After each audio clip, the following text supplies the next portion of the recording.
അതിരപ്പള്ളിക്കും മലക്കപ്പാറയ്ക്കുമിടയിൽ വനത്തിനുള്ളിലാണ് അടിച്ചിൽ തൊട്ടി കോളനി.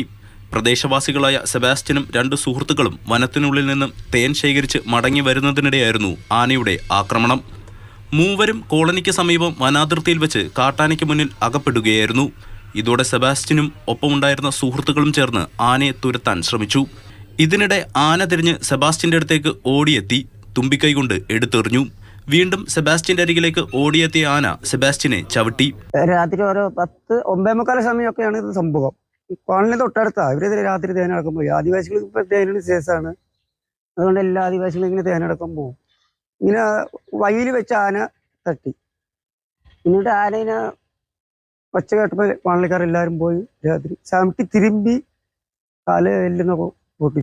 ആക്രമണത്തിൽ സംഭവസ്ഥലത്ത് വെച്ച് തന്നെ സെബാസ്റ്റ്യൻ മരണപ്പെട്ടു. ആക്രമണത്തിൽ എല്ലുകൾ ഉൾപ്പെടെ പുറത്തുവന്ന നിലയിലായിരുന്നു സെബാസ്റ്റ്യനൊപ്പം ഉണ്ടായിരുന്ന സുഹൃത്തുക്കൾ ഓടിമാറിയതിനാൽ രക്ഷപ്പെട്ടു. സെബാസ്റ്റ്യന്റെ നിലവിളി കേട്ടാണ് കോളനി നിവാസികൾ സംഭവം അറിയുന്നത്.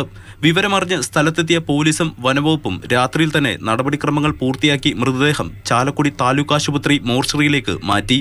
നിരന്തരം വന്യജീവി ആക്രമണം നേരിടുന്ന പ്രദേശമാണ് അതിരപ്പള്ളി മേഖല. വന്യജീവി ആക്രമണം തടയുന്നതിനായി വനവകുപ്പും സർക്കാരും കാര്യക്ഷമമായി ഇടപെടണമെന്നാണ് നാട്ടുകാരുടെ ആവശ്യം. മാതൃഭൂമി ന്യൂസ്, തൃശൂർ.